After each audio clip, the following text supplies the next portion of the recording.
Chapter 11. Now a certain man was sick, named Lazarus, of Bethany, the town of Mary and her sister Martha. It was that Mary which anointed the Lord with ointment, and wiped his feet with her hair, whose brother Lazarus was sick. Therefore his sisters sent unto him, saying, Lord, behold, he whom thou lovest is sick.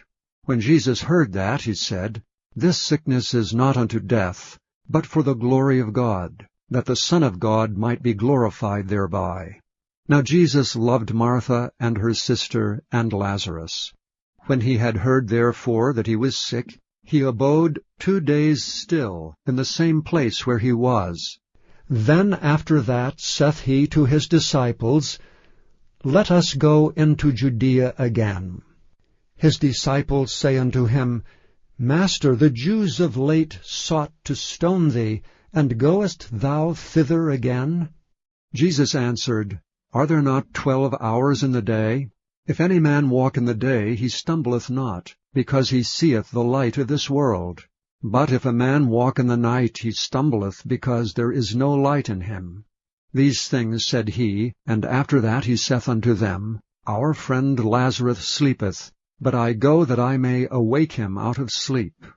Then said his disciples, Lord, if he sleep, he shall do well. Howbeit Jesus spake of his death, but they thought that he had spoken of taking a rest and sleep. Then said Jesus unto them plainly, Lazarus is dead, and I am glad for your sakes that I was not there, to the intent ye may believe. Nevertheless, let us go unto him. Then said Thomas, which is called Didymus, unto his fellow disciples, Let us also go, that we may die with him. Then when Jesus came, he found that he had lain in the grave 4 days already. Now Bethany was nigh unto Jerusalem, about 15 furlongs off. And many of the Jews came to Martha and Mary to comfort them concerning their brother. Then Martha, as soon as she heard that Jesus was coming, went and met him, but Mary sat still in the house. Then said Martha unto Jesus, Lord, if thou hadst been here, my brother had not died. But I know that even now, whatsoever thou wilt ask of God, God will give it thee. Jesus saith unto her, Thy brother shall rise again. Martha saith unto him, I know that he shall rise again in the resurrection at the last day. Jesus said unto her, I am the resurrection and the life. He that believeth in me, though he were dead, yet shall he live. And whosoever liveth and believeth in me shall never die. Believest thou this? She saith unto him, Yea, Lord, I believe that thou art the Christ, the Son of God, which should come into the world. And when she had so said, she went her way, and called Mary her sister secretly, saying, The Master is come, and calleth for thee. As soon as she heard that, she arose quickly, and came unto him. Now Jesus was not yet come into the town, but was in that place where Martha met him. The Jews then which were with her in the house, and comforted her, when they saw Mary that she rose up hastily, and went out, followed her, saying, She goeth unto the grave to weep there.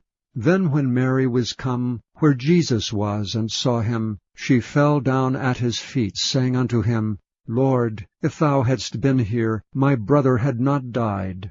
When Jesus therefore saw her weeping, and the Jews also weeping which came with her, he groaned in the spirit, and was troubled, and said, Where have ye laid him? They said unto him, Lord, come and see. Jesus wept. Then said the Jews, Behold how he loved him. And some of them said, Could not this man which opened the eyes of the blind have caused that even this man should not have died? Jesus therefore, again groaning in himself, cometh to the grave. It was a cave, and a stone lay upon it. Jesus said, Take ye away the stone. Martha the sister of him that was dead saith unto him, Lord, by this time he stinketh, for he hath been dead 4 days. Jesus saith unto her, Said I not unto thee, that if thou wouldest believe, thou shouldest see the glory of God? Then they took away the stone from the place where the dead was laid. And Jesus lifted up his eyes, and said, Father, I thank thee that thou hast heard me. and I knew that thou hearest me always. But because of the people which stand by I said it, that they may believe that thou hast sent me. And when he thus had spoken, he cried with a loud voice, Lazarus, come forth.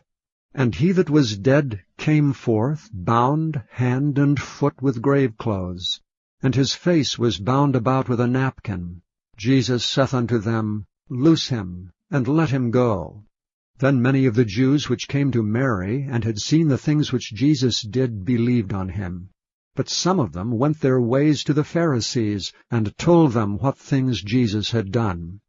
Then gathered the chief priests and the Pharisees a council, and said, What do we? For this man doeth many miracles. If we let him thus alone, all men will believe on him, and the Romans shall come and take away both our place and nation. And one of them, named Caiaphas, being the high priest that same year, said unto them, Ye know nothing at all, nor consider that it is expedient for us that one man should die for the people, and that the whole nation perish not. And this spake he not of himself, but being high priest that year, he prophesied that Jesus should die for that nation, and not for that nation only, but that also he should gather together in one the children of God that were scattered abroad. Then from that day forth they took counsel together for to put him to death. Jesus therefore walked no more openly among the Jews, but went thence unto a country near to the wilderness, into a city called Ephraim, and there continued with his disciples. And the Jews' Passover was nigh at hand, and many went out of the country up to Jerusalem before the Passover to purify themselves. Then sought they for Jesus, and spake among themselves as they stood in the temple, What think ye, that he will not come to the feast? Now both the chief priests and the Pharisees had given a commandment, that if any man knew where he was, he should show it, that they might take him.